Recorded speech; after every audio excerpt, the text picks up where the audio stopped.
विघ्नों से, परिस्थितियों से अधिक शक्तिशाली हूं।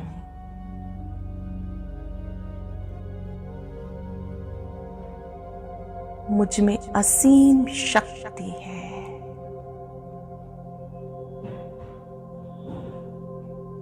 मैं शक्तिपुंज हूं।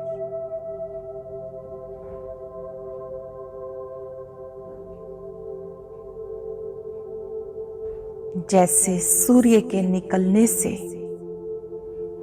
कीटाणु नष्ट हो जाते हैं, ऐसे ही मुझ आत्मा की प्रकृति से दिव्य प्रकाश दूर दूर तक फैल रहा है।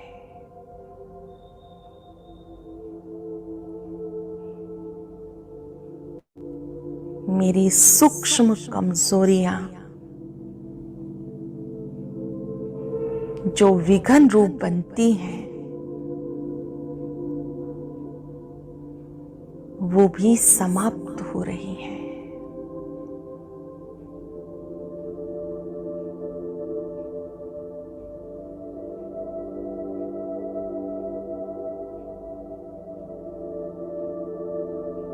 मेरी सूक्ष्म कमजोरियों के साथ विघ्न भी समाप्त हो रहे हैं। जैसे आप कीचड़े को भस्म होता देखते हैं, ऐसे इन विघ्नों को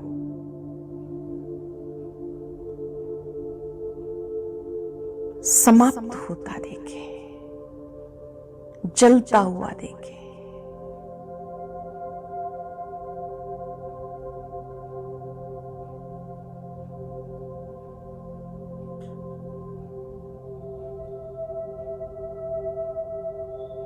जो भी कमी कमजोरी है,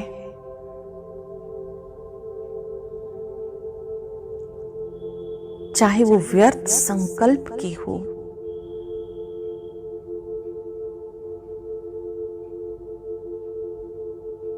चाहे वो सूक्ष्म मैं और मेरेपन की हो, ये यज्ञ को भी निर्विघ्न बनने नहीं देती, स्वयं को भी निर्विघ्न बनने नहीं देती।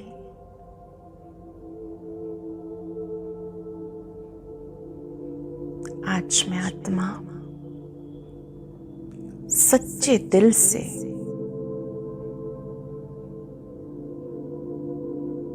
इन विघ्नों को पहचान रही हूं।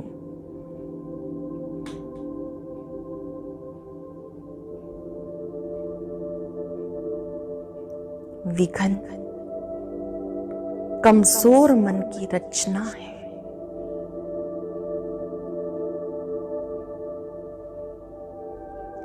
विघ्न स्वयं की शक्तियों की विस्मृति है।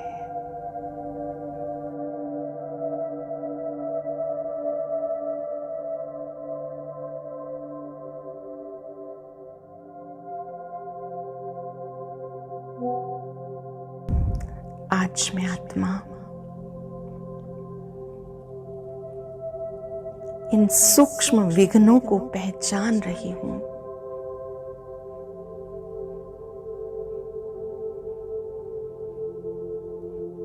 जो विघ्न पैदा करते हैं, ये सूक्ष्म कमजोरियां, व्यर्थ संकल्प, मैं और मेरापन,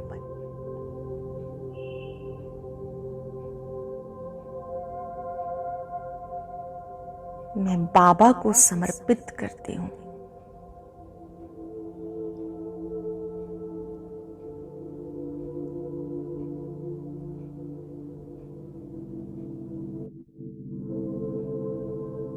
जहां व्यर्थ संकल्प है,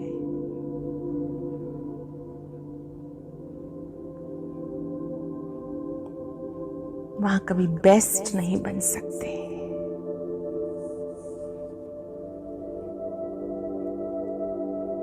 अपने व्यर्थ को स्वयं पहचानना है, चाहे वो संकल्पों में व्यर्थ है, चाहे बोल में व्यर्थ है या कर्म में। आज मैं आत्मा इस यज्ञ अग्नि में दिल से स्वाहा करती हूं।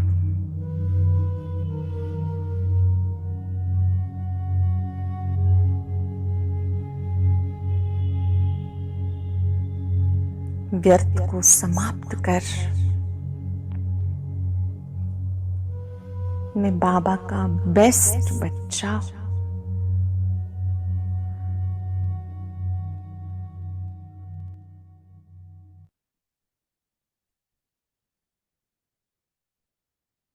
ओम शांति। बाबा के सभी मीठे मीठे रूहानी परिवार को ओम शांति। ओम शांति ओम भाई जी, सभी को ओम शांति जी। ओम ओम शांति बाबा के रूहानी बच्चों को ओम शांति। ओम शांति सभी को, मीठे प्यारे बाबा को भी। बाबा ने आज बताया है कि तुम बाप को सब कुछ सच बताओगे, कुछ भी छुपाओगे नहीं। कोई भूल हो तो बाप से क्षमा लेकर स्वयं ही स्वयं को सुधारना है। बाप से तो क्षमा लेनी है और सुधारना तो खुद को खुद में ही है ना। कोई और तो नहीं आके सुधारेगा ना, बाप तो क्षमा ही कर सकते हैं। बाप कृपा नहीं करते, बाप की याद से विकर्म काटने हैं। जितना बाप को याद करोगे उतने उतने विकर्म कटते चले जाएंगे। निंदा कराने वाला कोई भी ऐसा कर्म ना हो जिससे बाप की भी निंदा हो और हमारी भी निंदा।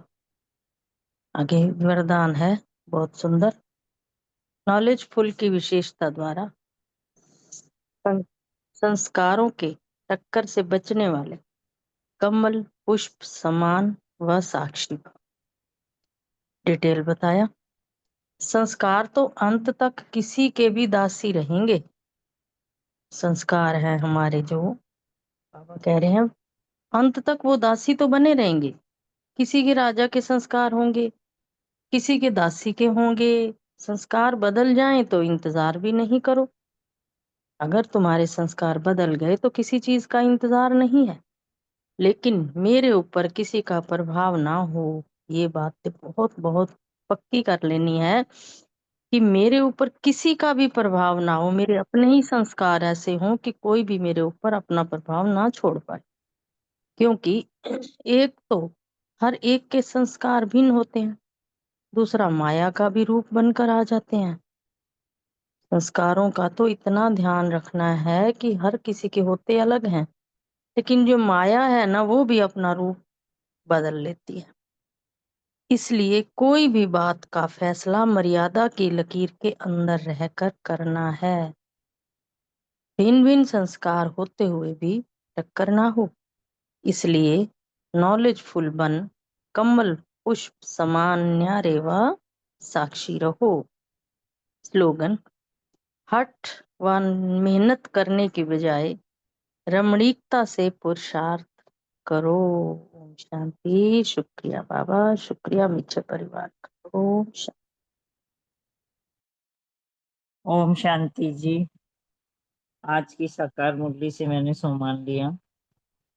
मैं मर्यादा पुरुषोत्तम कमल पुष्प समान न्यारी व साक्षी आत्मा हूँ। धारणा रखी, बाबा को अपनी पढ़ाई का जलवा दिखाना है। भारत को स्वर्ग बनाने के धंधे में लग जाना है। पहले अपनी उन्नति का ख्याल रखना है। बाबा की याद से विक्रम काटने हैं। निंदा कराने वाला कोई भी कर्म नहीं करना है। योग अभ्यास, अनेक देहधारियों से प्रीत निकाल एक विदेही बाबा को याद कर सब तन मन शीतल करना है। शिव बाबा के साथ ही बुद्धि का योग जोड़ना है। स्मृति रखी, देवी कुल वाली आत्मा बन पुरानी दुनिया से वैराग्य बेहद की बुद्धि बनानी है। शिवालय में चलने के लिए पावन फूल बनने का पुरुषार्थ करना है। बाबा को सच सच बताना है, कोई आसुरी कर्म तो नहीं किया। पोता मेल भी जरूर बाबा को देना है। सेवा, सारा दिन बुद्धि में यही चले कि दूसरों को यही समझाना है कि आप आकर वर्ल्ड के पास्ट, प्रेजेंट और फ्यूचर को समझो, जिसको कोई भी नहीं जानता है। चिंतन किया, कोई भी बात का फैसला मर्यादा की लकीर के अंदर रहकर ही करना है।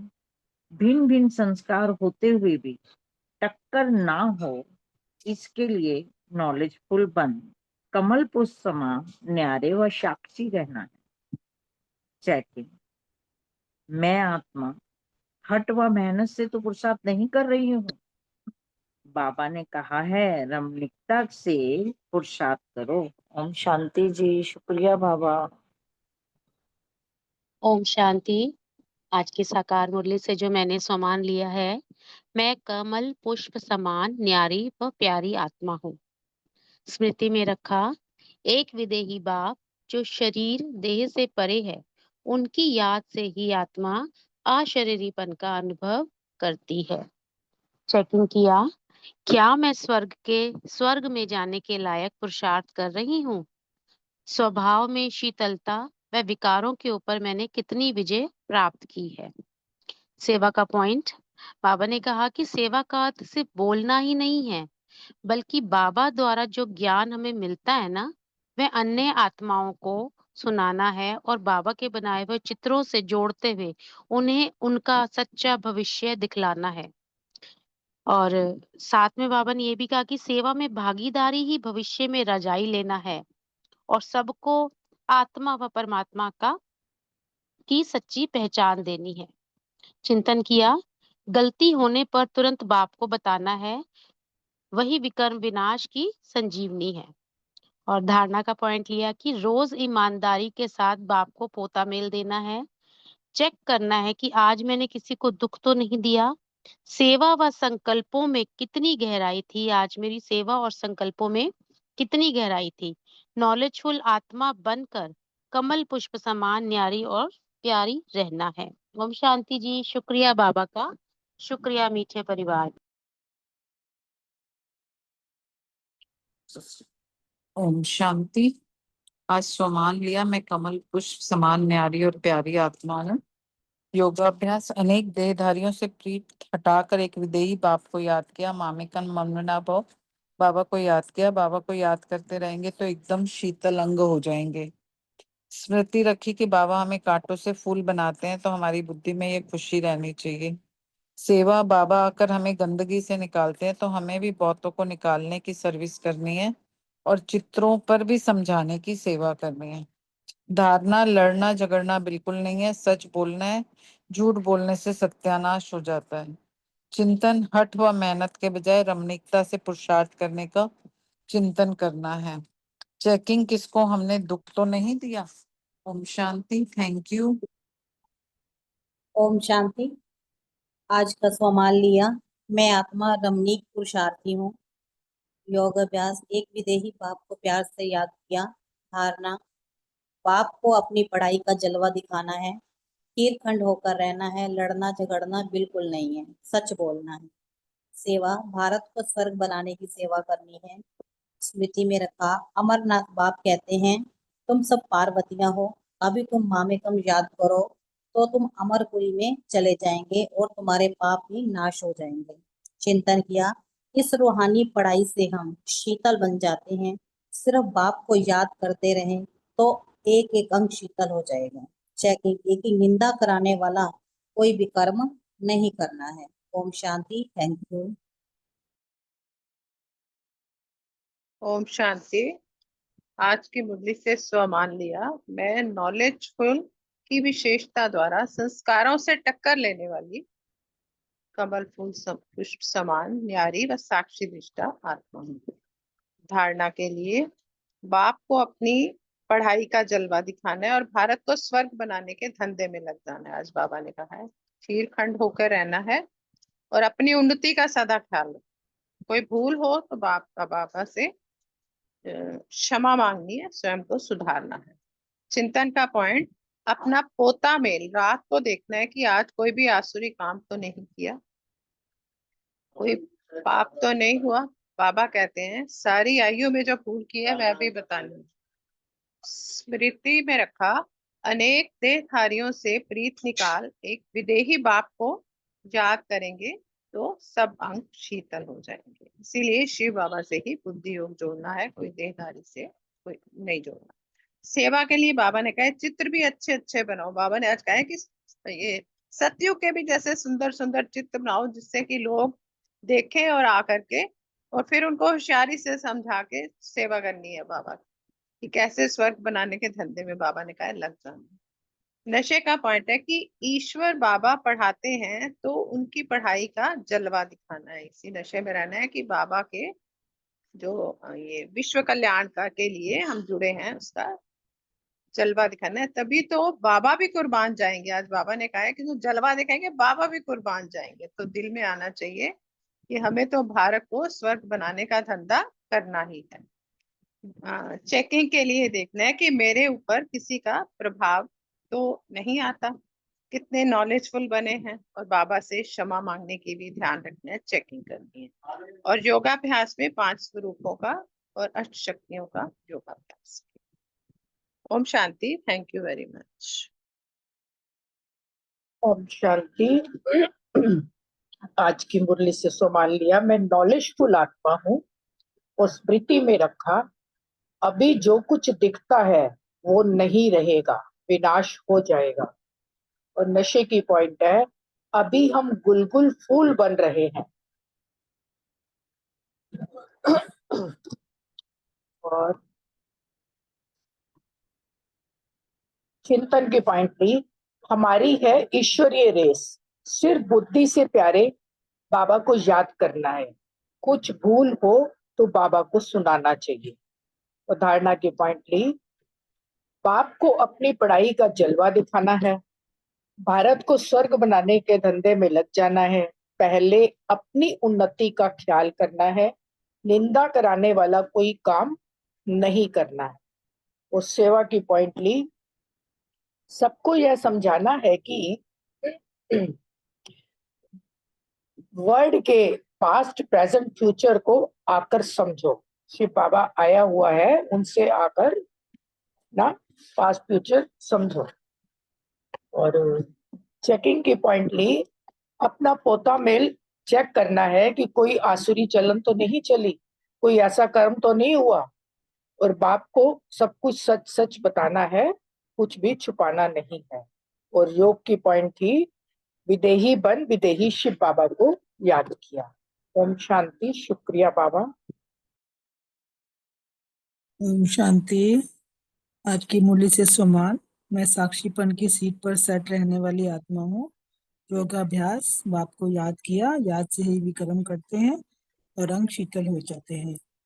धारणा की बात है, निंदा कराने वाला कोई काम नहीं करना, अगर कोई भूल हो तो क्षमा लेकर स्वयं ही स्वयं को सुधारना है। सेवा की पॉइंट ले, आप सुमन बनाने की सेवा करनी है, सबको कांटों से फूल बनाना है। स्मृति रखी कि बुद्धि योग एक परम पिता परमात्मा के साथ ही रखना है, वो एक ही विदेही है और उसी को याद करना है। चिंतन का पॉइंट लिया, जहाँ कोई भी देहधारी को याद नहीं करना, जब तक कर्मातीत अवस्था ना हो जाए तब तक पुरुषार्थ करते रहना है। जितना हो सके पुरानी दुनिया को भूलना है, सारा दिन बुद्धि में यही चले कि किसी को कैसे समझाना है। सेकंड की पॉइंट ली कि पूरा दिन कोई निंदा कराने वाला कार्य तो नहीं किया। ओम शांति।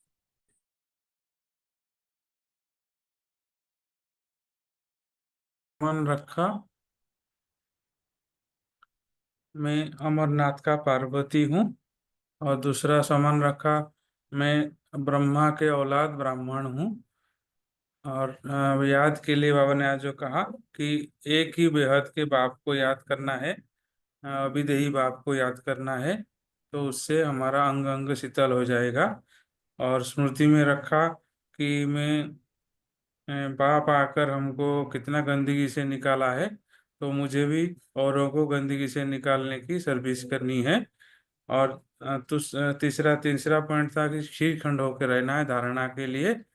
और चौथा सेवा के लिए बाबा ने कहा है कि सारा दिन बुद्धि में ही रहे कि किसको कैसे समझाना है, और पास्ट प्रेजेंट फ्यूचर के बारे में समझाना है। और छठा बाबा ने जो कहा आज कि मैं कालों का काल भी हूँ साथ में रहम दिल हूँ, वो कैसे, इसके ऊपर चिंतन किया। और सातवां पॉइंट बाबा ने कहा कि अपना पोता मिल रात को दो, किसी को दुख तो नहीं दिया, कोई आसुरी गुण तो नहीं था आज। ओम शांति। ओम शांति। आज का सम्मान लिया, मैं कमल पुष्प समान न्यारी और साक्षी रहने वाली आत्मा हूँ। बाबा ने आज कहा है, हठ व मेहनत करने के बजाय बहुत रमणीकता के साथ पुरुषार्थ करो। फिर बाबा ने बताया, जो बाप समान अच्छे मैनेजर बनाती हैं उन्हें अच्छी ब्राह्मणी कहेंगे, वे पद भी ऊंच पाएंगी। बेबी बुद्धि ना हो, नहीं तो उठाकर ले जाएंगे।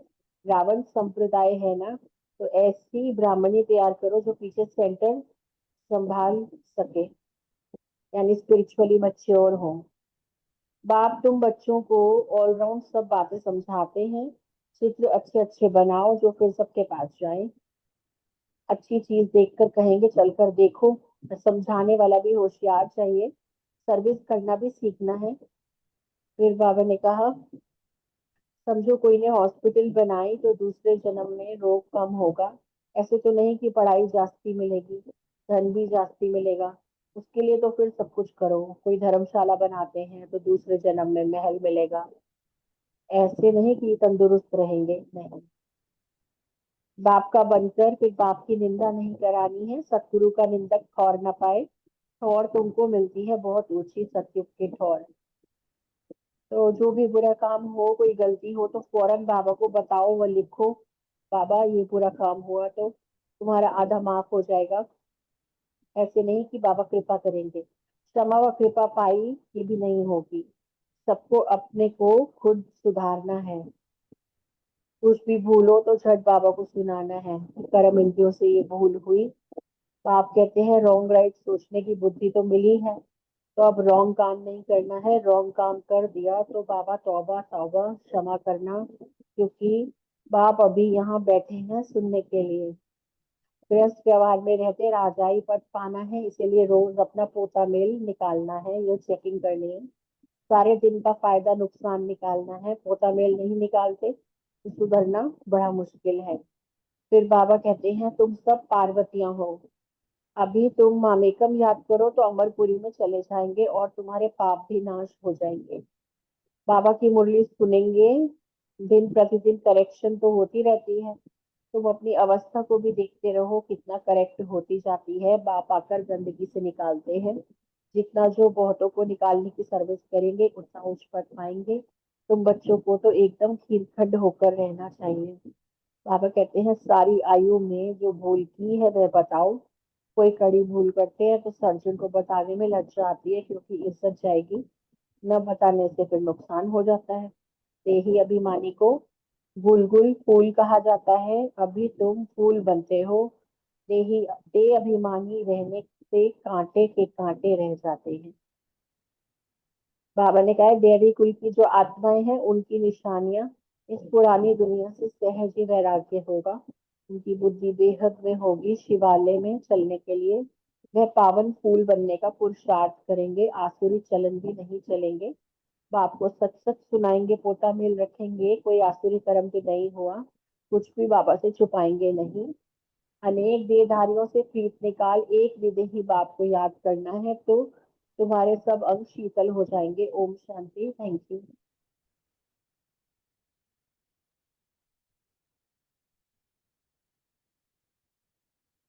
ओम शांति। किसी ने और अपने प्लान शेयर करने हैं तो उसका स्वागत है, नहीं तो फिर बाबा के महावाक्य को शुरू करें।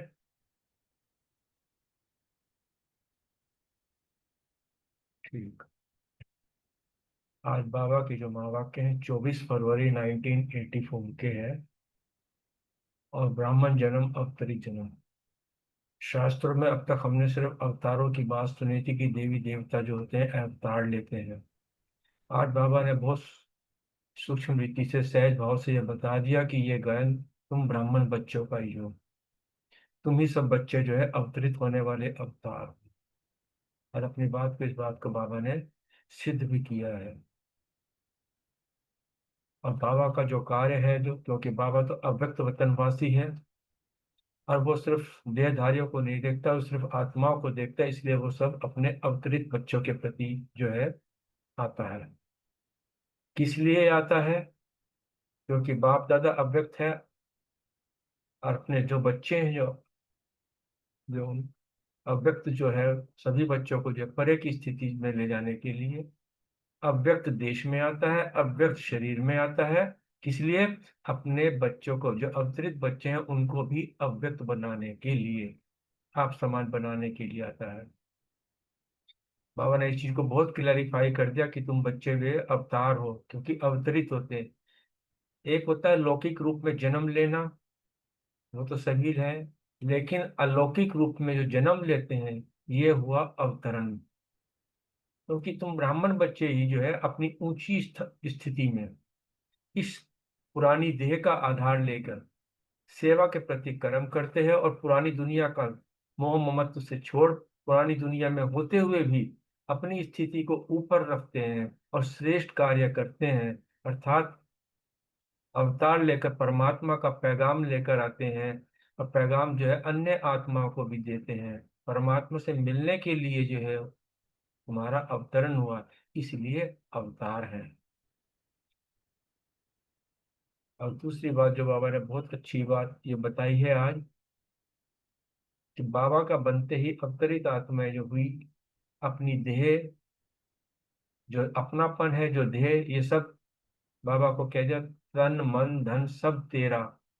अर्थात जो ये देह भी बाबा को दे दी, लेकिन बाबा ने कहा देने के बाद कि उसके बाद इस देह को भी बाप ने जो है बच्चों को ही वापस लोन में दे दी। और जब लोन में कोई चीज मिल जाती है तो उस पर से मेरेपन का जो अधिकार खत्म हो जाता है। और जब मेरी देह ही नहीं है, ये मेरे लोन ली हुई देह है, तो उसमें फिर देह भान भी नहीं आ सकता। क्योंकि हमेशा एक ही भाव रहेगा कि ये देह भी बाप की है, मैं कहाँ हूं। एक मैंपन और एक हद का मैंपन, एक बेहद का मैंपन, इसको भी बाबा ने बहुत सुंदर तरीके से आज समझाया है। हद का मैंपन जो होता है विघ्नों में लाता है और बेहद का मैंपन निर्विघ्न बनाता है, विघ्न विनाशक बनाता है। हद का जो मैंपन मेरापन होता है ये चक्कर में, फेरे के चक्कर में लाता है, और बेहद का मेरापन जन्म जन्म के फेरों से छुड़ाता है। जब भी कभी हम जो है हद की, इस 5 फुटे शरीर की या अपने और अपने वालों के प्रति जो है किसी भी प्रकार का कोई चिंतन करेंगे, चाहे उसके लिए हम योग में भी क्यों ना बैठे, तो वो भी हद का ही हुआ, अर्थात वो भी सीमा के अंदर ही हुआ। अगर वही योग बेहद का हो जाए, सर्व आत्माओं के लिए हो जाए, तो अपनों वाले तो उसमें कवर हो ही जाएंगे, लेकिन वो बेहद का हो जाएगा। हद का जो भाव होता है, जो हद के प्रति जो हमारा योग है, या हद के प्रति जो हमारी चिंता है, हद के प्रति जो हमारी शुभ भावनाएं हैं, वो भी एक लिमिटेशंस में रह जाती हैं, वो भी कहीं ना कहीं फिर आकर्षित करती हैं। बाबा हमें उस सूक्ष्म बंधनों से भी, जो सोने की जंजीरें जिसका कहते हैं मोह ममता की जो सूक्ष्म जंजीरें हैं, उससे भी हटाना चाहता है। उस बेहद के जो है, हद के जो मेरापन जो है उससे छुड़ाना चाहता है। बहुत सूक्ष्म बात है ये, इसलिए बाबा बार बार कहता है कि मनसा सेवा करो, बेहद की मनसा सेवा करो, हद की नहीं। अब बेहद में मेरापन, हद में तो मेरापन है ही सारा, अपने जन्म, अपनी देह, अपने वालों की देह, पदार्थ, जितने भी ओहदे पद प्रतिष्ठा जितनी भी हो, तो अपनी हद की है। लेकिन बेहद का मेरापन केवल एक ही चीज रह जाती है, मेरा बाबा। और इसलिए बाबा ने बताया कि इस अवतार बन क्योंकि अवतरित आत्मा, ब्राह्मण मीन्स अवतरित आत्मा, अवतार बन देह का आधार लेकर जब हम सेवा के कर्मों में लाते हैं, अर्थात ये जो बाबा ने हमें जो शरीर दे दिया एज ए ट्रस्टी, इसकी जो है ये अमानत परमात्मा की अमानत है। तो जब हम सेवा के प्रति लगाते हैं तो उससे जो है हमारा व्यर्थ का खाता नहीं बनता, क्योंकि हम संदेश वाहक बन गए, बाप का ज्ञान मिला, ज्ञान का आगे ज्ञान को दिया, हमारा खाता क्लियर। इसलिए बाबा ने कहा कि जो ब्राह्मण जीवन है ये अवतरित जन्म है, कोई साधारण जीवन नहीं है। साधारण जीवन तो अब तक हम जी रहे थे, लेकिन बाबा का बनने के बाद अब ये सदा नशा रहे कि ये मेरा अवतरित जन्म है, मैं अवतार हूँ। इसलिए किस लिए अवतरित हुई? विश्व कल्याण के लिए। और इसीलिए बाबा ने कहा कि सदा इसी निश्चय नशे में रहे हो और हमेशा बुद्धि में रहे कि मैं अवतार ही। अवतार किस लिए आते? अपना आए, अपना कार्य किया और चले गए। इस प्रकार मेरा भी ये जो है अवतार हुआ है, इस पर्पज के लिए, इस लक्ष्य के लिए हुआ कि मुझे विश्व कल्याण करना है। कार्य किया और बुद्धि में रहे कि अब मुझे घर जाना है। उससे जो है इस समय की जो है संगम युग पे जो है उपराम स्मृति रहेगी, और भविष्य में जो प्राप्तियां होंगी उसकी भी जो अनुभूति अभी हम संगम युग पर ही करेंगे। इस प्रकार बाबा ने बहुत सुंदर तरीके से जो है एक कर्मातीत अवस्था को भी बहुत सुंदर तरीके से समझा दिया। क्योंकि जब सबसे अच्छी, सबसे ज्यादा जो आकर्षित जो करती है, ये अपनी देह अटने वालों की देह ही आकर्षित करती है। अपने जो पुराने स्वभाव संस्कार होते हैं, ये जो देह भान के जो संस्कार होते हैं, ये अपनी ओर आकर्षित खींच करते हैं और अपनी बेड़ियों में हमें जकड़ते हैं। सूक्ष्म बेड़ियां होती हैं ये। मुख से निकलता है कि मेरा स्वभाव ही ऐसा है, मेरा संस्कार ही ऐसा है, मेरी रहन सहन ही है, मेरी आदत ही ऐसी है। ये सारी बातें जिसमें मेरी मेरी मैं मेरा आता है, ये सब देवभान की निशानियां हैं। और देवभान की निशानी मीन्स वो ऐसी डाली जिसमें जो है डाली में बैठे तो हो, लेकिन उसको छोड़ना नहीं चाहते, उड़ नहीं सकते। उससे कितना भी कर ले, कर्मातीत अवस्था नहीं बन सकती, कर्मातीत स्थिति नहीं बन सकती। कर्मातीत स्थिति मीन्स किसी भी प्रकार का कोई कर्म का बंधन ना हो। कर्मों से अतीत, कर्मों से अतीत का अर्थ ये नहीं कि कर्म करने छोड़ दें, नहीं। कर्म करते हुए कर्म के प्रति जो आसक्ति है उसमें हमारा बंधन ना हो। क्योंकि कोई भी कार्य करेंगे कर्म के बिना तो हम रह ही नहीं सकते। तो इसीलिए बाबा ने इस चीज को भी बहुत सुंदर तरीके से कहा है कि अपने sorry, अपनी जो जो कर्मातीत स्थिति में कर्म बंधनों से भी न्यारे प्यारे हो, जो देह देह देह भाव के जो संस्कार हैं इससे भी जो है न्यारे और प्यारे बनो। क्योंकि जब तक हम आत्माएं, जो निमित्त आत्मा है, बाबा की जो सहयोगी आत्मा है, जब तक हम अपने ही कर्म के बंधनों से, अपने देह देह के स्वभाव या हमारे जो पुराने संस्कार है, इनसे ही न्यारे नहीं होंगे तो हम दूसरों को कैसे जगा पाएंगे? जो खुद बेड़ियों में है, बंधन में है, वो दूसरों को कैसे बंधन से मुक्त कर सकते? बाकी कर्मों की गति है, कर्मों की गति में हमारी शारीरिक व्याधि भी आएगी, कर्म भोग भी अपनी ओर खींचेगा। सही बात है, क्योंकि कर्म बंधन, कर्म भोग है तो उसमें दर्द का एहसास भी होगा। कोई ना कोई पुराना स्वभाव संस्कार भी आएगा, पुरानी आदतें भी आएगी, वो भी अपनी ओर खींचेंगी, ये भी हमारा कर्म भोग है। संबंधों में भी ऐसी स्थिति बनेगी, एक दूसरे के प्रति टकराव भी होगा, क्योंकि वो भी कर्म भोग है। इन सब के होते हुए भी जो है हमें इससे जो है होना है, शरीर की व्याधि आएगी। उसके लिए बाबा बार बार तभी तो कहते हैं, शरीर से देखते देह उपराम होते हुए सूक्ष्म वतन में परम धाम में अपनी स्थिति को करो, अव्यक्त स्थिति बनाओ। बाबा इसीलिए कहते हैं कि ताकि ये जो शरीर के जो व्याधि, जो कर्म भोग अपनी ओर खींचते हैं, जिससे दर्द महसूस होता है, वो इनसे जो है कर्म भोग से कर्म योगी बन सको। हमारे दीदी दादियाँ जो वरिष्ठ हैं, ये नहीं कि कर्म भोग उनके पास, उनके ऊपर नहीं आए, उनके ऊपर भी बहुत कर्म भोग आए, लेकिन कभी भी वो है उसके अधीन नहीं हुए। उन्होंने उसको भी कि भोग है उसको स्वीकार किया और शरीर के प्रति कोई आसक्ति नहीं रखी। तो बाबा के बहुत सुंदर सुंदर महावाक्य आज उच्चारण किए हैं। ये थोड़ा सा स्पीड में करते हैं। ब्राह्मण जीवन अवतरित जन्म। अव्यक्त वतनवासी बाप दादा अपने अवतरित बच्चों प्रति बोले, बाप दादा आज आवाज में आते सभी को आवाज से परे की स्थिति में ले जाने के लिए व्यक्त देश में व्यक्त शरीर में प्रवेश होते हैं, इसलिए अव्यक्त बनाने के लिए, क्योंकि तुम सभी अवतरित होने वाले अवतार हो। सदा इसे स्मृति में रखते हुए हर कर्म करते हुए कर्म के बंधनों से मुक्त कर्मातीत अवतार हो, ये सदा नशा रहे।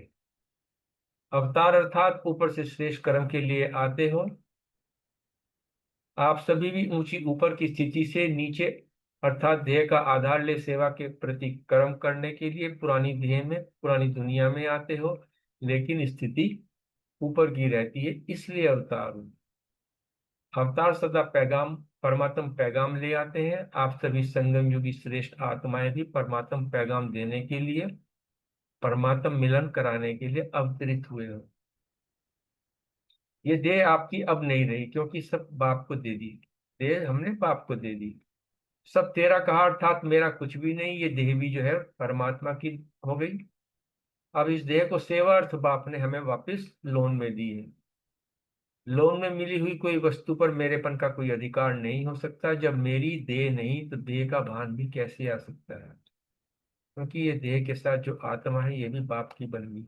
देह तो टूल है ना, वास्तविक तो जो है कार्य करने वाली तो आत्मा होती है। मैंपन सिर्फ एक बेहद का रहा है, मैं बाप का हूं। हद का मैंपन विघन में लाता है, बेहद का मैंपन निर्विघन विघ्न विनाशक बनाता है। ऐसे ही हद का मेरापन मेरे मेरे के फेरे में लाता है, और बेहद का मेरापन जन्मों के फेरे से छुड़ाता है। बेहद का मेरापन है मेरा बाबा। हद छूट गई ना, अवतार बन देह का आधार लिया, सेवा के कर्म में लाए। बाप ने लोन अर्थात अमानत दी थी। ये शरीर किस लिए दिया था? देह सेवा के लिए। अब इसको हम किसी भी व्यर्थ कार्य में नहीं लगा सकते, नहीं तो ये अमानत में ख्यानत हो जाएगी और व्यर्थ का खाता नहीं बनेगा बनाना हमें। बाप का पैगाम है, पैगंबर हैं अब हम। बाप का संदेश मिला, संदेश दिया और अपना कार्य करे। अब बुद्धि मेरे अब घर जाना है। केवल सेवा अर्थ जो है संदेश देने के लिए इस ब्राह्मण जन्म में आए। ये बुद्धि मेरे हमारा कर्तव्य क्या है कि ब्राह्मण जन्म में अवतार हमने जो ब्राह्मण जन्म जो अवतरित जन्म लिया है, ये साधारण जन्म नहीं है। अब हमने जो है इस अवतरित जन्म को विश्व कल्याणकारी सदा श्रेष्ठ अवतरित आत्मा हूँ, और मुझे जन जन तक ये पैगाम देना है। परमात्मा का जो पैगाम है, बस यही मेरा कर्तव्य, इसी निश्चय नशे में रहना है। बुद्धि में रहे कि अब घर जाना है। इससे जो है ये स्थिति उपराम रहेगी और अपराम प्राप्ति की जो है अनुभूति भी होगी। अब जो भी कुछ सुन रहे हैं, हमें इसका सुनने का स्वरूप बनना है। सुनना अर्थात बनना, क्योंकि बाप जो है अब हम विशेष हम जिनसे मिलने आए, हम शरीक हो गए ना, सत शिक्षक है। निमित्त शिक्षकों से मिल रहे हैं हम सब बच्चे भी निमित्त शिक्षक हैं। क्यों? सेवा के साथी हैं। तो बाप हम सबसे मिलने के लिए आए हैं। बाप ने जो है याद प्यार दी। टीचर्स के प्रति कहा है कि ये टीचर्स जो है सेवाधारी आत्माओं का संगठन है।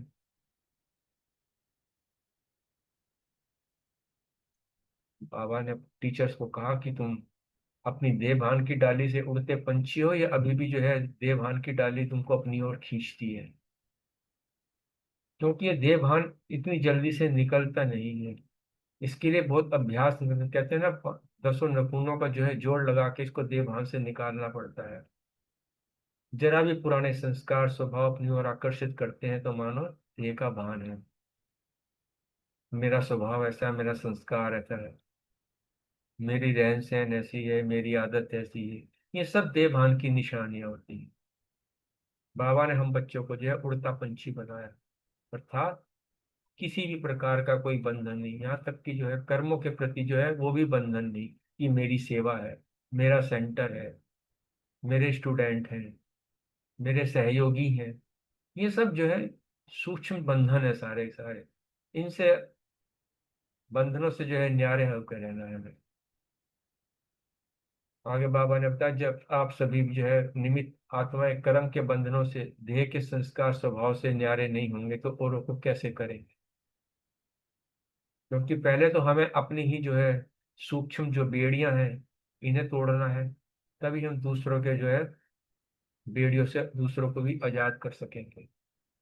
जैसे शरीर की बीमारी कर्म का भोग है, इसी प्रकार कोई भी कर्म का बंधन है वो अपनी ओर तो खींचेगा ही। जब तक देह भान है तो शरीर का कोई भी कष्ट होगा, व्याधि कोई बीमारी होगी तो अब जो दर्द है तो दर्द तो भासेगा ही ना, खींचता है वो दर्द भी अपनी ओर। लेकिन उसका भी है, बाबा ने अपनी एक मुरली में समझाया था, देह भान रहेगा तो दर्द महसूस होगा, जब देह भान ही नहीं होगा तो अर्थ भी नहीं होगा।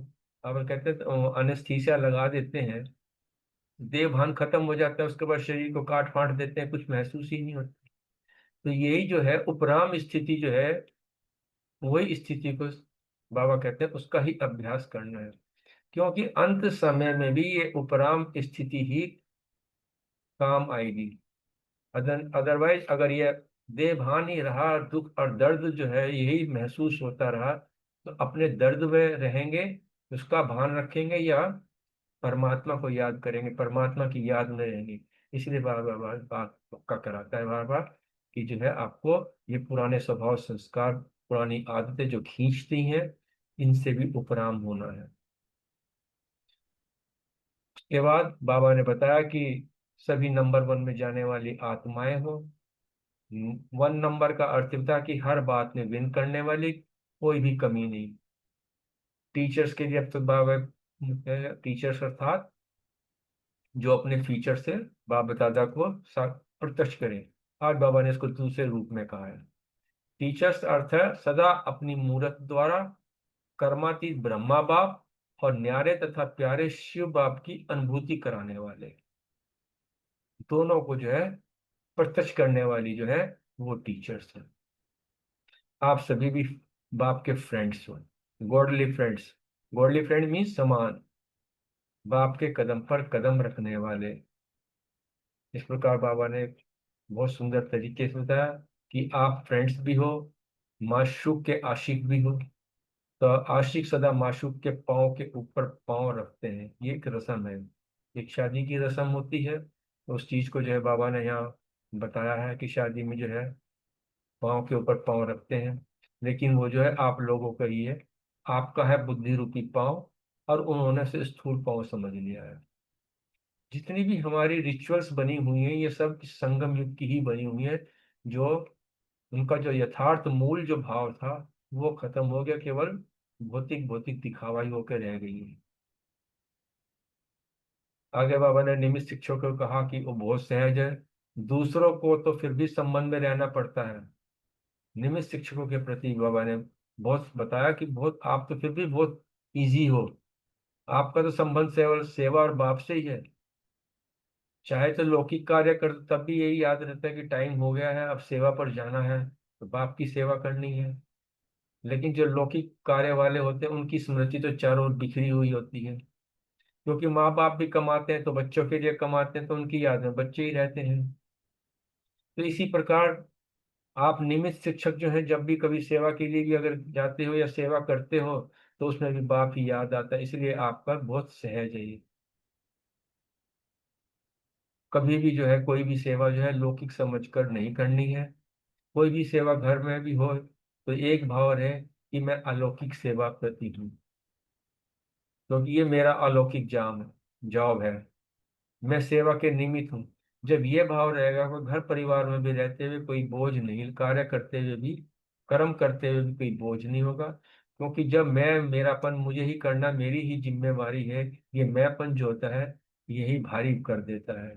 उसी से फिर जिम्मेवारियां भी ये रहती हैं, कब होगा, क्या होगा, कैसे होगा, तो सारे के सारे जो है ये उसके साथ फिर एक चेन की चेन जुड़ जाती है। इसलिए बाबा ने उसको कहा कि सहज, प्रारब्ध को सहज बनाने का साधन यही है कि मैं अलौकिक जॉब पर हूँ, गॉडली ऑन गॉडली सर्वेंट, मैं गॉडली ऑन गॉडली ड्यूटी हूँ, गॉडली सर्वेंट हूँ। तन मन धन 3 चीजें जो है सेवा में लगा दी हैं तो उसका फल भी हमें ही मिलेगा। और जब हम एक रीति से तन लगाते हैं तो बाबा ने सुबह मुरली में बताया था कि अगर हम तन लगाते हैं सेवा में तो तन स्वस्थ शरीर मिलता है, धन लगाते हैं तो धन की कमी नहीं मिलती है। जब हम तन मन धन तीनों ही चीजें लगा देते हैं तो इसमें जो है हमारी जो है श्रेष्ठ प्रारब्ध बनती है। लेकिन इसमें जो है सिर्फ ये है कि सेवा अर्थ लगाता हूँ, उसमें केवल हमें भाव को बदली करना है, लौकिक नहीं, अलौकिक सेवा के प्रति। क्योंकि लौकिक के प्रति अगर लौकिक भाव आ गया तो बंधन हो जाएगा, अलौकिक में बंधन नहीं होता है। इस प्रकार जो बाबा ने बताया है कि जो भी कुछ है बाप के प्रति है, सेवा के प्रति है, यही सरेंडर है। बाबा ने सरेंडर का अर्थ बता दिया। उसके बाद बाबा ने जो है ये बहुत सुंदर तरीके से, बाबा के महावाक्य थे। अब हम अपने प्रश्नों को लेते हैं।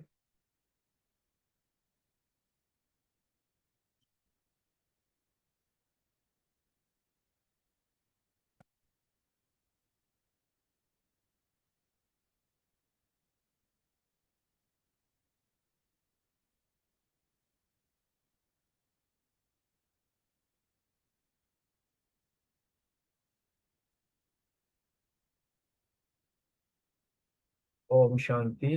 पहला प्रश्न सुरेश बहन से, रानी बहन से, अव्यक्त बाप दादा किस लिए आते हैं?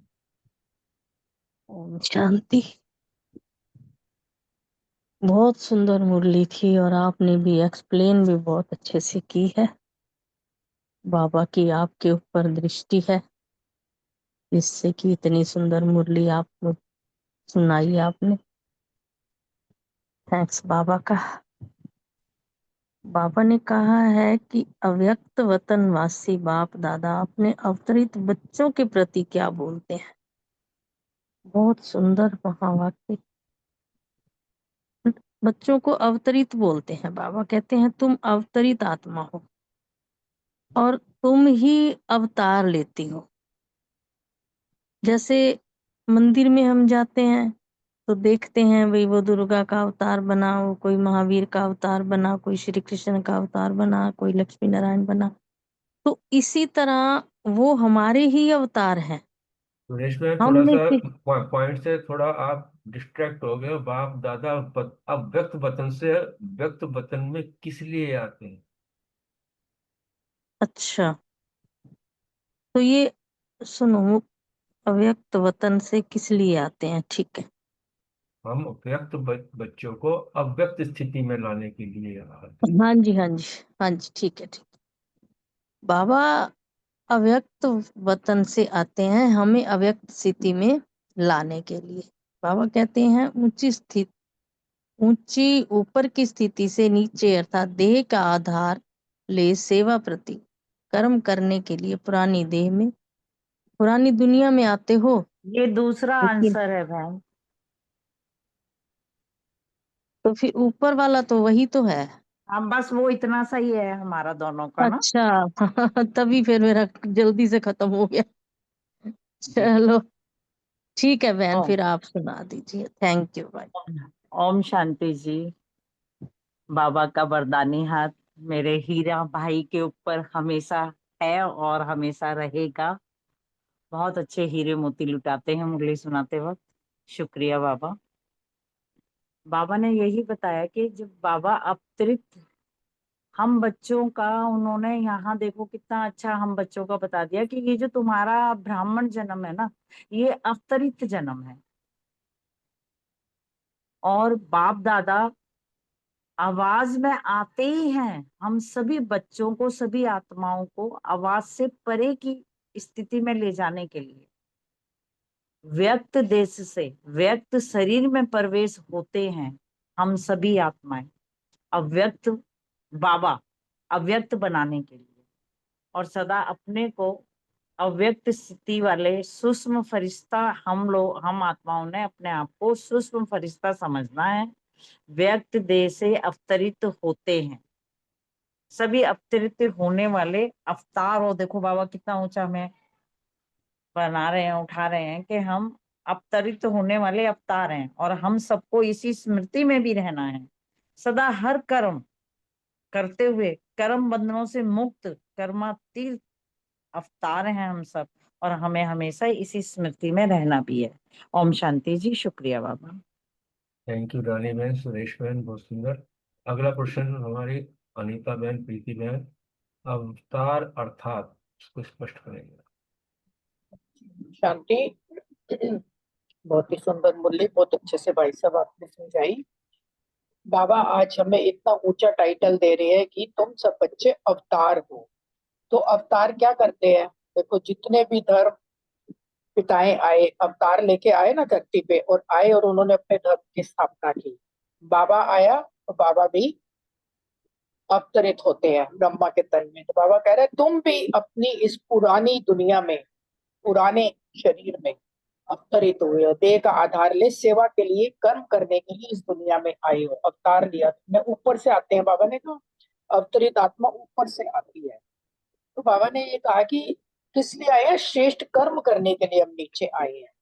अगर हम इस स्थिति में रहे, अपने सदा ऊंची स्थिति में रहे कि मैं अवतार हूँ, धरती पे श्रेष्ठ काम करने के लिए आई हूँ, परमात्मा का पैगाम देने के लिए आई हूँ, मैं संगम युगी श्रेष्ठ आत्मा हूँ, और मेरा क्या कर्तव्य, बाबा ने कितना सुंदर बताया, मुझे क्या करना है? सर्व आत्माओं का परमात्मा से मिलन कराना है, इसलिए मेरा अवतरण हुआ।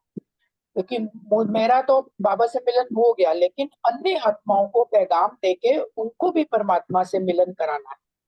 तो बाबा ने कहा यह देह अब आपकी नहीं है, बाप की दी हुई है। हम कहते हैं ना बाबा तन मन धन सब कुछ तेरा। तो बाबा कह रहे हैं तो ये लोन भी लिया ना। तो जब कोई चीज किसी को हमने दे दी तो हमारी नहीं रही, तो अब उसके अनुसार चलना पड़ेगा। बाबा को हमने दे दी तो बाबा जैसे कह रहे हैं हमें उस हिसाब से चलना है। मेरेपन का अधिकार बाबा कह रहे हैं समाप्त कर दो, देह का भान छोड़ दो। क्योंकि ये जो मैंपन है ना, यह सिर्फ बाबा ने कहा बेहद करो रखो।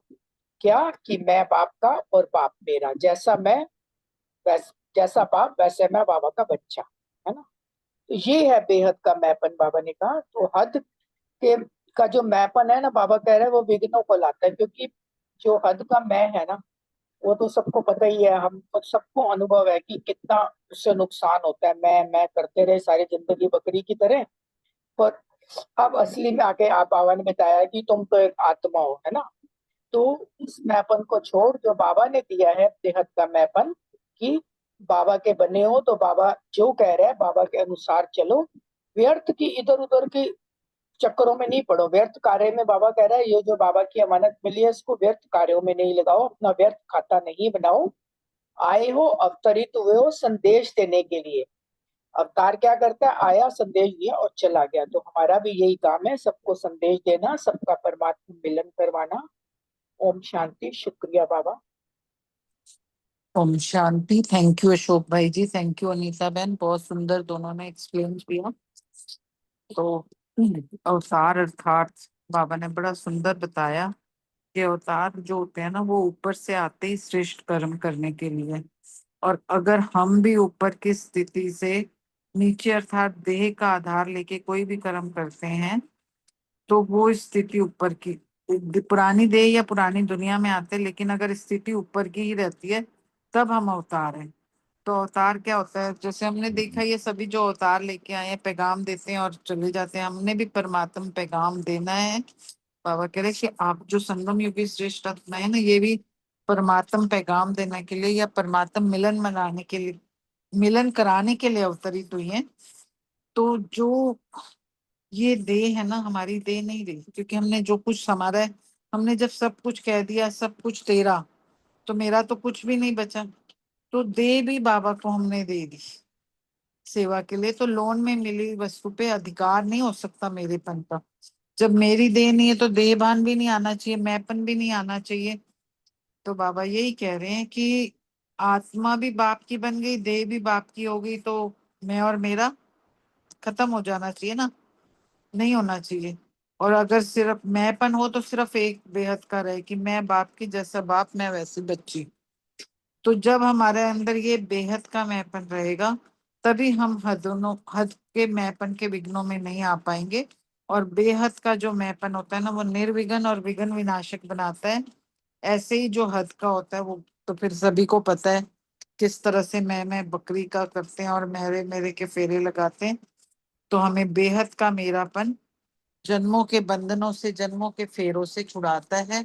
इसलिए मैं बाबा की, बाबा मेरा। ओम शांति। Thank you. शुक्रिया अनीता बहन, प्रीति बहन, बहुत सुंदर आपका चिंतन। अगला प्रश्न हमारी दोनों सुमन बहनों से, ब्राह्मण जीवन अवतरित जन्म है। ओम शांति। थैंक यू बाबा का और थैंक यू अशोक भाई का। बहुत मुरली भी बहुत अच्छी और आपने बहुत अच्छे से पढ़ी भी समझाई भी। ब्राह्मण जन्म अवतरित जन्म, अभी ये तीनों प्रश्न में दोनों में सबने समझाई दिया अच्छे से कि अवतरित जन्म कैसे बाबा ने कहा है ब्राह्मणों का, कि बाबा अपने बच्चों को का अवतरण जैसे मुख वंशावली बनाता है तो जैसे अवतरण होता है। और कितना अच्छा बाबा ने टाइटल भी दिया है कि आप अवतार हो। तो अपने को बाबा ने कहा कि अवतरित हुई विश्व कल्याणकारी, कि हमें यही समझना है कि हम हमारा जो जन्म है, बाबा ने हमारा ब्राह्मण किस लिए बनाया है? विश्व कल्याणकारी आत्माएं हैं हम और सदा श्रेष्ठ अवतरित आत्मा है। इसी नशे में रहना है। बाबा रोज नया से नया नशा और निश्चय दे देता है उसमें रहने के लिए, कि विश्व कल्याणकारी सदा श्रेष्ठ अवतरित आत्मा है, कि हम टेम्परेरी समय के लिए आए हैं और फिर जाना भी है। जैसे वो बड़े बड़े अवतार हुए हैं ना, कि भाई आए हैं, अपना काम किया, संसार में सुख शांति फैलाई, कल्याणकार किया और चले गए। वैसे ही बाबा ने कहा है कि अब जाना है, ये सदा रहता है। अवतार हैं, आए हैं, अब जाना है। यही स्मृति रहे। और इस स्मृति तभी रहेगी अगर हम उपराम स्थिति में और अपरम अपार प्राप्ति की अनुभूति कराने वाली हैं। अनुभूति कराएंगे तब जब हम पहले करेंगे। तो अवतार बनेंगे, अवतरित आत्मा समझेंगे, उपराम स्थिति रहेगी, बेहद की स्थिति रहेगी। एक तरफ उपराम, दूसरे तरफ अपरम अपार प्राप्ति, तो दोनों अनुभव साथ साथ रहते हैं। ऐसे बाबा ने कहा अनुभवी मूर्त हो ना।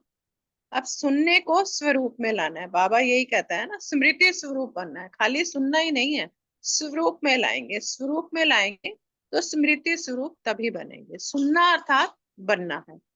तो बाबा ने कहा कि आज विशेष हम जिनसे मिलने आए हैं बाबा, हम शरीक हो गए हैं ना, ये बाबा ने कहा। थैंक यू वेरी मच, शुक्रिया। थैंक यू सुमन बहन। सुमन टंडन बहन तो शायद नजर नहीं आ रही हैं। थैंक यू सुमन बहन, बहुत सुंदर।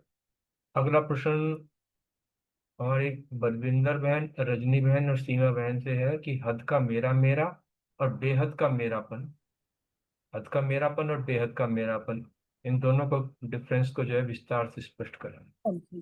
ओम शांति। थैंक यू अशोक भाई, थैंक यू सभी का। बहुत अच्छा मनन चिंतन चल रहा है। बाबा जो हमें संगम पे अवतरित आत्मा कहता है ना, तो उसका मतलब ही क्या है कि मैं इस शरीर में अवतरित हूँ और बाबा ने हमें हद से निकाल के बाबा हमें बेहद में ले गए। तो जो भक्ति में हम तन मन धन सब तेरा कहते हैं ना, वो हमारी इसी टाइम की यादगार है। क्योंकि जब हमारा मर्जीवा जन्म हुआ, हम ब्राह्मण बने, इसमें मैं और मेरा कुछ नहीं, मेरा तो एक बाबा ही संसार है। तो बाबा ने बोला कि जब हम हद से निकलकर बेहद में आते हैं तो हम विघ्न विनाशक बनते हैं, निर्विघ्न बनते हैं। जो हद का मैंपना है विघ्नों में लाता है। क्योंकि जब हम मैं करते हैं ना, मेरा बच्चा, मेरा घर, मैंपन आता है, तो हम जो है ना नष्ट मोह नहीं बन पाते, हमारे अंदर मोह जाग जाता है और वो हमें क्या करता है, मेरे मेरे के फेरे में ले आता है, हद का जो मेरापन है। तो इसीलिए बाबा ने हमें बेहद में रहना सिखाया ना, क्योंकि बाबा ने हमें विश्व कल्याण की जिम्मेवारी में बाबा के सहायक है और पुराने जन्म से हमारा मर्जीवा जन्म है। तो हमें बाबा ने हद से निकालकर बेहद में दिया। अब हमें अपने लिए नहीं, हमें पूरे विश्व के बारे में सोचना। तो बाबा ने कहा जो बेहद का मैंपन है ना, वो हमें विघ्न विनाशक निर्विघ्न बनाता है। और जो हद का मेरापन है ना, वो बाबा कहते हैं मेरे मेरे के फेरे में लाता है। और बेहद का मेरापन जो है वो जन्मों के फेरे से छुड़ा देता है हमें। क्योंकि हमें पता है हमारा ये जो जन्म हुआ है, ये कल्याण के लिए हुआ है। बाबा के हम सहयोगी बच्चे बने हैं और हमारा कुछ भी नहीं है। ये जो जन्म हमें मिला है वो सेवा अर्थ मिला है, क्योंकि ब्राह्मण जीवन है हमारा, क्या वो विश्व कल्याण के लिए है। बेहद का मेरापन है मेरा बाबा, तो हद अपने आप ही छूट गई ना। तो बाबा ने जब कहा कि हम इस देह में हमने अवतार लिया है, तो हम फिर कर्म अर्थ सेवा अर्थ आते हैं ना इस शरीर में, कि शरीर का आधार लिया, कर्म किया और न्यारे प्यारे हो गए। तो जब हमने अपना कह दिया सब कुछ बाबा को हमने अर्पण कर दिया, तो फिर ये बाबा की, हमारा शरीर भी, हमारा मन भी, हमारा सब कुछ बाबा के यज्ञ में सेवा आता है ना। तो अगर हम उसको व्यर्थ में लगाते हैं तो फिर बाबा कहता है वो अवमानत में क्यानत बन जाता है। तो बाबा ने बोला अवतार जो है ना वो व्यर्थ का खाता नहीं बनाता, आया, संदेश दिया, अपना काम किया और न्यारे प्यारे। और हमें भी बाबा ने यही सिखाया कि हमारा भी जो जन्म है वो सेवा संदेश देने का कार्य है ना, क्योंकि हमारा ये जन्म अवतरित जन्म है। ओम शांति।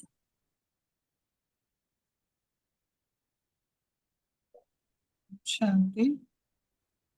बोलना है अभी किसी ने, मैं बोल दूं? हाँ जी। मेरी आवाज आ रही है? हाँ जी, आ रही है। जी। मेरा जो क्वेश्चन है कि मैं और एक सेकंड,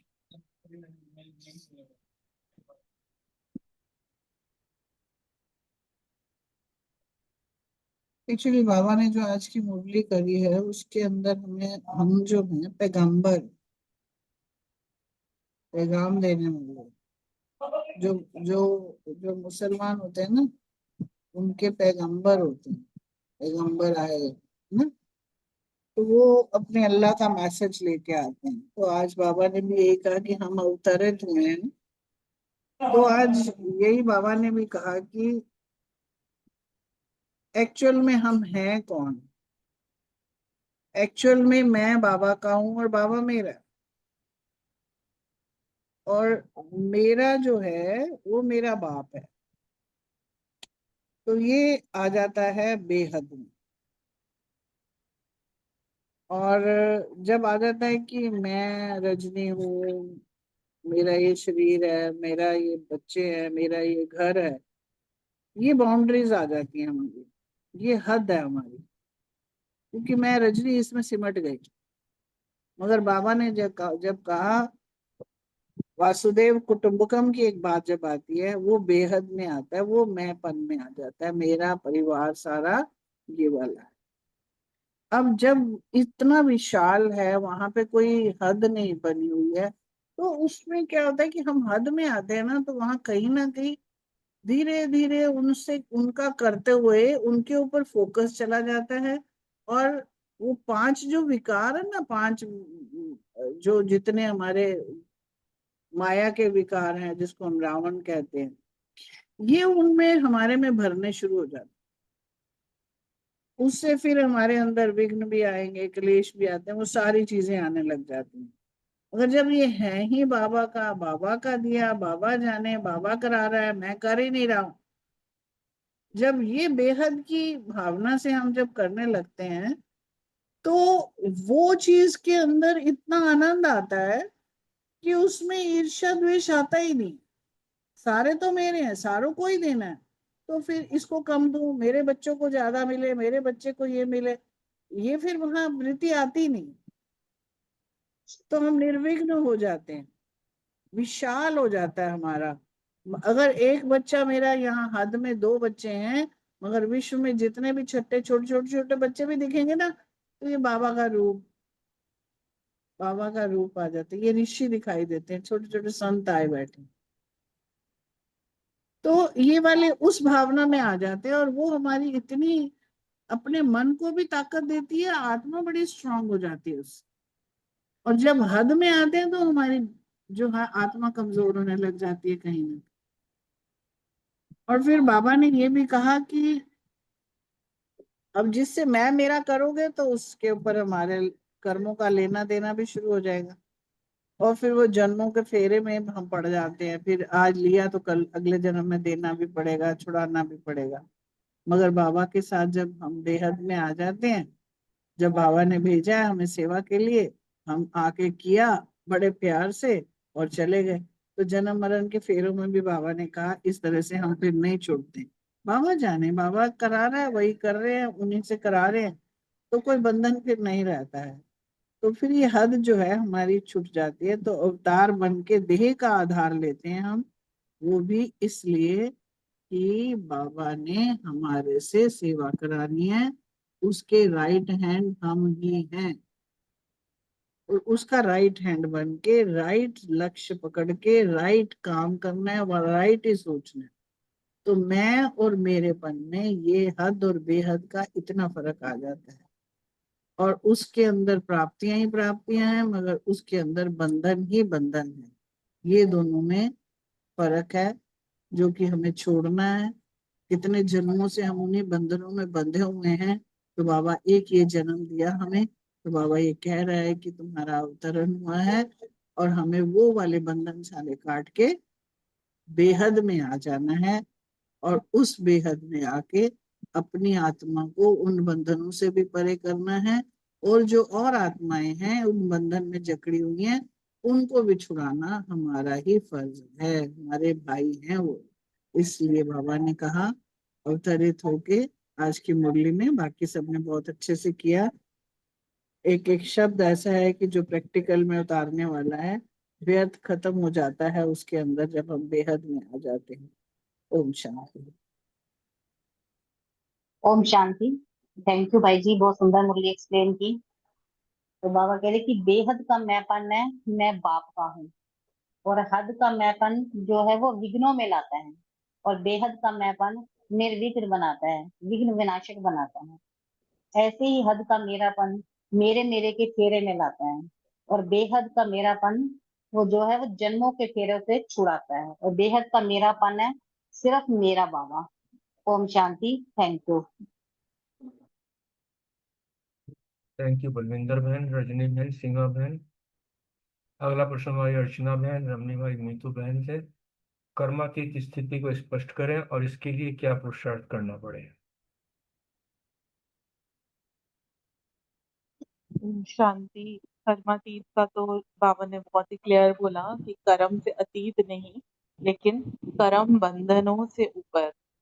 मतलब कर्म का कोई भी बंधन हमको नहीं बांधे, तो उसको कहा जाता है कर्मातीत अवस्था।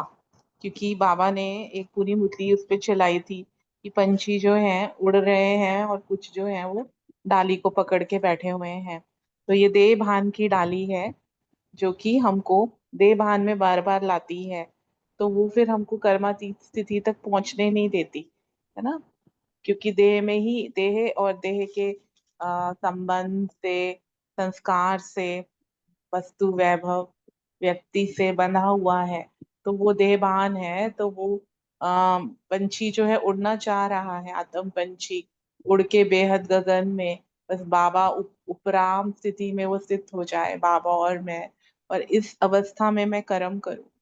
तो वो बाबा कहते हैं लास्ट में वो स्टेज आती है। लेकिन क्या लास्ट के लिए भी बाबा कहते हैं कि बहुत काल का अभ्यास चाहिए।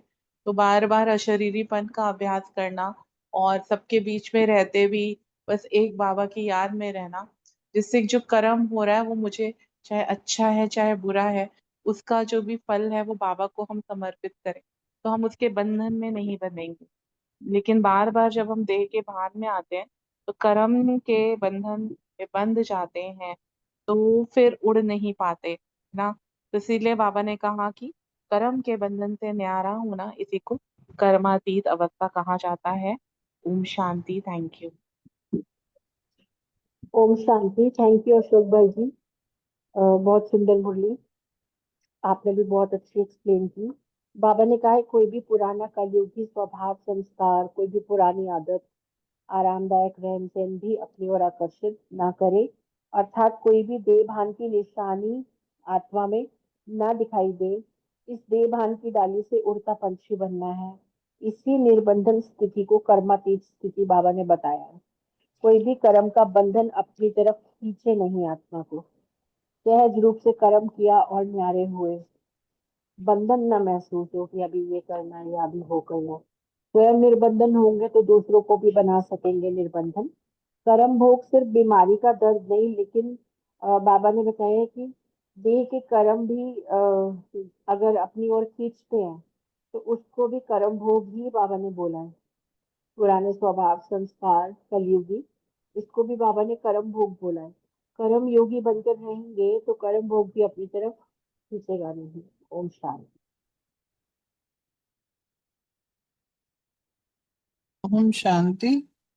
एक दो लाइन है, जरा कोई क्लियर कर सकता है तो मुझे बताएं।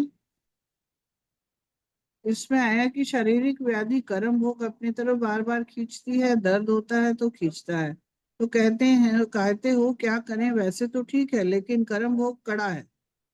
ऐसी कोई भी विशेष पुराना संस्कार व स्वभाव व आदत अपनी तरफ खींचती है, तो वह भी कर्म भोग हो गया। कर्म भोग जो मेन मेरा क्वेश्चन है यहाँ है कि कर्म भोग कोई भी कर्म योगी बना नहीं सकेगा। कर्म भोग कोई भी कर्म योगी बना नहीं सकेगा, तो इससे भी पार। मुझे ये 2 लाइनों का मीनिंग थोड़ा सा क्लियर करें। कर्म भोग कोई भी कर्म योगी बना नहीं सकेगा, तो इससे भी पार। क्योंकि हम तो कहते ही हैं, सहन कर लेते हैं, मगर साथ में शब्द भी लगाते हैं कि कर्म भोग आया ना खत्म हो जाएगा। बाबा इसको भी मना ही कर रहा है एक तरह से। मतलब कर्म योग से हम कर्म भोग पर विजय प्राप्त कर सकते हैं। कोई भी कर्म करते हुए अगर हम बाबा की याद में रहते हैं, कर्म योगी बनकर रहते हैं, तो कर्म भोग पर भी विजय पाई जा सकती है। और जैसे बाबा बोलते हैं ना कि कर्म योगी बन के अशरीरी अवस्था का बार बार प्रैक्टिस करो, तो भी देह की बीमारी से, दर्दों से न्यारे प्यारे महसूस करेंगे, लेकिन बहुत काल का अभ्यास चाहिए। मुझे तो यही समझ आया है इसमें। और रजनी बहन, एक्चुअली जो कर्म भोग हम बोल देते हैं ना, कर्म भोग आया है या बीमारी आई तो हम बोल देते हैं कर्म भोग है, तो एक्चुअली वो तो हमारे जो पहले वाले विक्रम है उसका हमको अभी भोगनी पड़ रही है। लेकिन अभी बाबा कह रहा है कि जिस समय बीमारी आ रही है तो वो तो पहले वाला आप चुकतू कर रहे हो। अब प्रेजेंट इसको और कर्म का बंधन मत बनाओ। बार बार बीमारी की तरफ हमारा जो ध्यान जाता है, यहाँ दर्द हो रहा है, वहां दर्द हो रहा है ना, दर्द की वजह से हम नहीं कर पा रहे। बाबा का कहने का ये अर्थ है कि अभी अगर फिर उसी बंधन में हम फंस जा रहे हैं, कर्म के भोग में फंस जा रहे हैं, तो फिर हम देही अभिमानी नहीं बन रहे हैं, हम अशरीरी नहीं बन पा रहे हैं, क्योंकि वो दर्द मुझे रोक रहा है। इसलिए बाबा कह रहे हैं कि अभी उसको हंसते हंसते क्रॉस करो कि हाँ ठीक है, चुप तो हो गया, लेकिन अभी इस समय तो मैं बाबा के साथ हूँ ना, बाबा की शक्तियों से बस मैं हल्की होती जा रही हूँ। मुझे ये समझ आ रहा है। ओम शांति। हाँ दीदी ठीक बता रहे हैं, मतलब ये कि उसका हाँ ज्यादा वर्णन नहीं करना, चुपचाप उसको अपने योग की शक्ति से उसको चुप करना। ओम हाँ, शांति। वो एक ये भी है ना रजनी बहन जी, दीदी बताना, अर्चना दीदी भी, कि जैसे हमारी दादियां थी, उनका देखो कोई भी आया उन्होंने अभी कभी किसी से वर्णन ही नहीं किया। 3 क्वेश्चन और रह गए, वो फिनिश कर ले पहले। अच्छा जी, ठीक है। ओम शांति जी, ओम शांति। विनी थैंक यू अर्चना बहन। थैंक यू नीतू सबका, बहन। बहुत शुक्रिया। शुक्रिया। नेक्स्ट क्वेश्चन विनीता बहन, रेणु बहन से, 1 नंबर का अर्थ क्या है?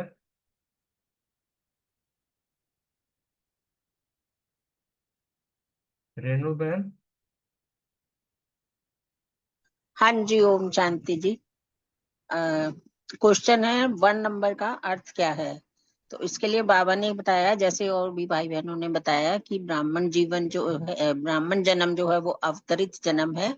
तो बाबा ने भी यही कहा कि तुम्हारा ब्राह्मण जन्म अवतरित जन्म है, तो सदा इसी स्मृति में रहो कि मैं श्रेष्ठ अवतरित आत्मा हूँ। और ये निश्चय और नशा भी सदा बना रहे कि हम सभी नंबर 1 में जाने वाली आत्माएं हैं। तो 1 नंबर का अर्थ ही है हर बात में विन करने वाले, कोई भी कमी नहीं हो, हर कर्म में फॉलो फादर करने वाले, व अपना तन मन धन समय श्वास संकल्प सब बाबा के यज्ञ में सफल करने वाले, और संपूर्ण समर्पण हो बाप समान बनने वाले, और बाप के कदम पर कदम रखकर कर्मातीत अवस्था को पाना, यही सब नंबर 1 का अर्थ बाबा ने बताया इसमें। Thank you. ओम शांति। थैंक यू रेणु बहन। विनीता बहन नहीं नजर आ रही है। अगला प्रश्न कविता बहन और रितु बहन से, नियमित शिक्षकों को औरों से बहुत सहज साधन है, बाबा ने ऐसा क्यों कहा? ओम शांति।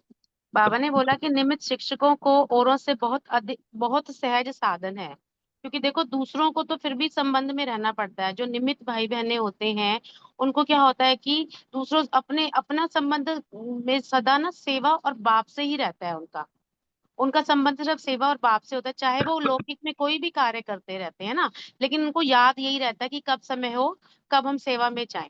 और लौकिक कार्य के लिए भी उनकी स्मृति स्वतः आती है कि ये कार्य करना है। जैसे लौकिक में भी माँ बाप होते हैं ना, काम करते हैं, किस लिए काम करते हैं, उनको पता है कि हमें अपने बच्चों के लिए काम करना है, तो उनको ये याद हमेशा ही रहता है कि जो भी कार्य कर रहे हैं हम अपने बच्चों के लिए कर रहे हैं ना। तो जिस समय लौकिक कार्य करते हैं ना, तो किसके प्रति करते हो, बाबा कहते हैं तो सेवा के लिए करते हो या अपने लिए करते हो। बाबा ने हमसे पूछ रहे हैं कि तुम किसके लिए करते हो। तो जो निमित्त भाई बहने होते हैं उनके लिए तो बहुत आसान होता है कि सेवा ही करनी है, लौकिक का कार्य में नहीं होता है, क्योंकि जितना सेवा में पापा कहते हैं लगाओगे ना तुम, उन आप लोगों को उतनी ही खुशी मिलेगी। ओम शांति।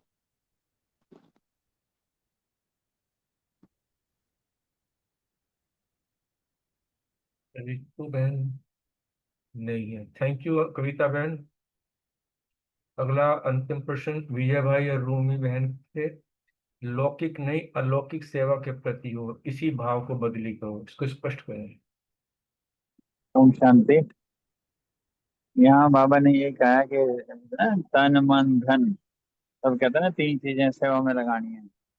तो बस हमें ना एक पूरी मुरली है वैसे एक पे, कि अपने पुरुषार्थ को सहज करने का जो तरीका है, ये शायद कल भी एक आया था ना, जब मैं और मेरे को हद से बेहद में लगाते हैं, अर्थात लौकिक से अलौकिक में लगाते हैं ना, वो जब भाव बदल जाता है तो वो कहता है ना, बाबा को अगर हमने तन दिया, फिर उन्हें लोन पे दे दिया, अभी सेवा में लगाओ, धन दिया, फिर कहता है हमारा समझ के चलो, और इसी तरीके से मन दिया तो वो मन मना भाव हो जाओ।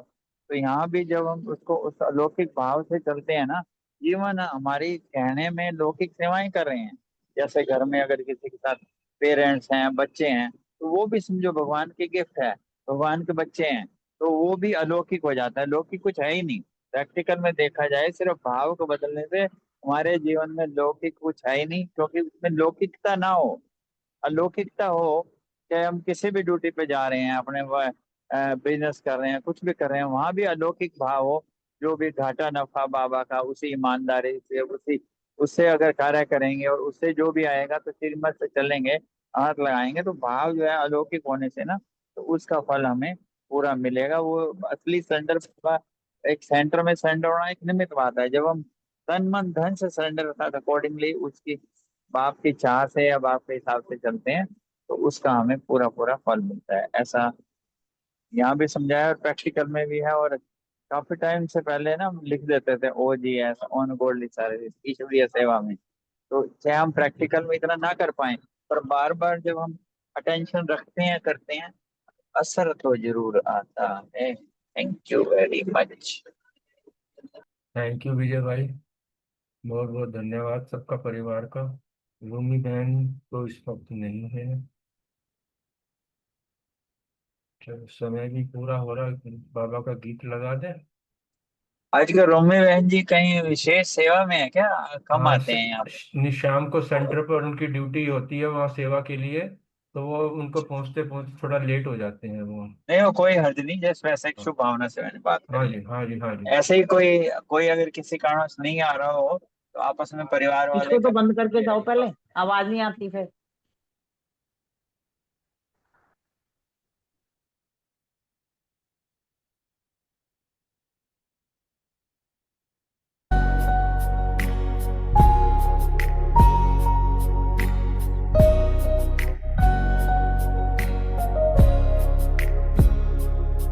तेरा मेरा प्यारा नाता है, जो मेरे दिल को भाता है।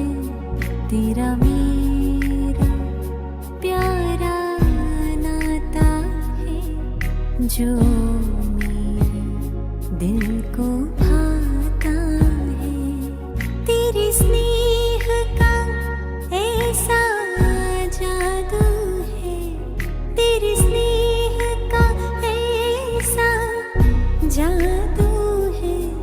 तू ही तो नजर मुझे आता है। ओ मेरे बाबा, ओ मेरे बाबा, प्यारे बाबा, ओ मीठे बाबा।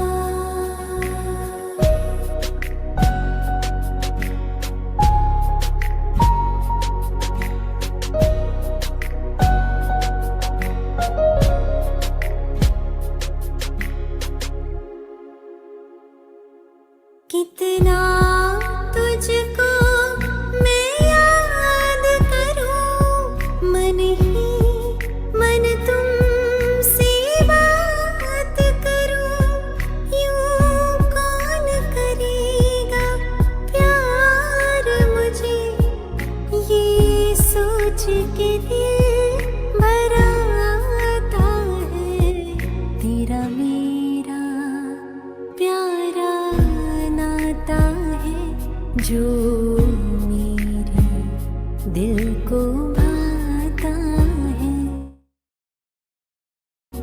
तेरा मेरा प्यारा नाता है जो मेरे दिल को भाता है। तू ही तो नजर मुझे आता है, तू ही तो नजर मुझे आता है।